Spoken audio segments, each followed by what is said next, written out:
ഇപ്പോഴത്തെ ന്യൂസ് കണ്ടിട്ട് പലരും കുത്തിപ്പൊക്കി കൊണ്ടുവരുന്ന ഒരു കാര്യമാണ് കുട്ടികളെ തല്ലി വളർത്താത്തോണ്ടാണ് സ്കൂളിലെ ടീച്ചർമാർക്ക് കുട്ടികളെ തല്ലാനുള്ള പെർമിഷൻ കൊടുക്കണം എന്നൊക്കെ. ഒരു കാര്യം പറഞ്ഞേക്കാം, violence is not the solution. ശരിക്കുള്ള ഇഷ്യൂ ഇവിടെ എന്താണ്? ശ്രദ്ധക്കുറവ്.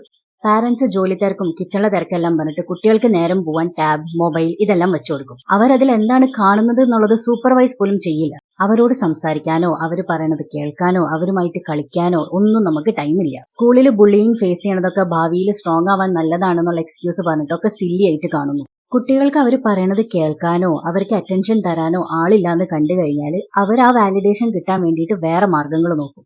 പലപ്പോഴും അത് ഡേഞ്ചർ ആയിട്ടുള്ള വഴികളായിരിക്കും. അടിക്കലും കൊട്ടലും ഇത് ശരിയാക്കില്ല. അപ്പൊ നിങ്ങൾ ചോദിക്കും, ഞങ്ങളൊക്കെ ഇതേപോലെ അടി കിട്ടിയിട്ടാണല്ലോ വളർന്നത്, ഞങ്ങൾക്കൊരു കുഴപ്പമില്ലല്ലോ എന്നുള്ളത്. നമ്മുടെ കുഴപ്പമാണ് ഈ കാണുന്നതൊക്കെ.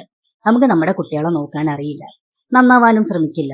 ഇങ്ങനത്തെ കാര്യങ്ങളൊക്കെ പറയുന്നവരെ ട്രോളി നടക്കുകയും ചെയ്യും. ഞാൻ തന്നെ പല പാരന്റ്സും പറയണ കേട്ടിട്ടുണ്ട്, ദേഷ്യം വന്ന് കൈ ധരിച്ച് തല വെറുത്തിട്ട് എന്റെ ദേഷ്യം മാറണത് വരെ തല്ലി. കാരണം എന്തായിരിക്കും? ഭക്ഷണം കഴിച്ചുകൊണ്ടിരിക്കുമ്പോൾ ഡ്രസ്സിലായി, അല്ലെങ്കിൽ കളി കഴിഞ്ഞ് വന്നപ്പോൾ വീട്ടിൽ കുറച്ച് അഴുക്കായി. ഇതിലവരെന്താണ് പഠിക്കണത്? പേടി. അതുപോലെ തന്നെ ദേഷ്യം വന്നാൽ കൈത്തരിപ്പ് മാറണ വരെ തല്ലാമെന്നുള്ളത്. അല്ലാണ്ട് അവർ ചെയ്ത തെറ്റെന്താ ശരിയെന്താ ഇതൊന്നും അവരെ തലയിൽ രജിസ്റ്റർ ആവില്ല.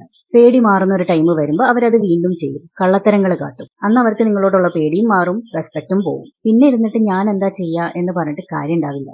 കുട്ടികൾക്ക് വേണ്ടത് ഓപ്പൺ ആയിട്ടുള്ള സംസാരങ്ങൾ, ഇമോഷണൽ സപ്പോർട്ട്, ഗൈഡൻസ് ഇതൊക്കെയാണ്. അവർക്ക് എന്തെങ്കിലും പറ്റിയാൽ അല്ലെങ്കിൽ അവരുടെ ഭാഗത്ത് നിന്ന് എന്തെങ്കിലും ഒരു തെറ്റ് വന്നാൽ നിങ്ങളോട് വന്ന് അത് പറയാൻ സേഫ് ആണ് എന്നുള്ളൊരു വിശ്വാസം അവർക്ക് ഉണ്ടാവണം. പാരന്റിങ് എന്ന് വെച്ചാൽ കുട്ടികളായിട്ട് നല്ലൊരു കണക്ഷൻ ബിൽഡ് ചെയ്യുക എന്നുള്ളതാണ്, അല്ലാണ്ട് അവരെ കൺട്രോൾ ചെയ്യുക എന്നുള്ളതല്ല. അതുകൊണ്ട് റിക്വസ്റ്റ് ആണ്, ലോജിക്കൽ ആയിട്ടുള്ള സൊല്യൂഷൻസ് കണ്ടെത്താൻ നോക്കുക. വയലൻസ് ചൂസ് ചെയ്യരുത്. അല്ലെങ്കിൽ ഇതുപോലുള്ള കേസുകൾ ഇനിയും ഉണ്ടാവും. അതിൽ നമ്മുടെ കുഞ്ഞുങ്ങൾ ഒന്നെങ്കിൽ വിക്ടിംസ് ആയിട്ടോ അല്ലെങ്കിൽ കുറ്റക്കാരായിട്ടോ നിൽക്കുന്നത് കണ്ടിട്ട് വിഷമിക്കേണ്ടി വരും. Take care.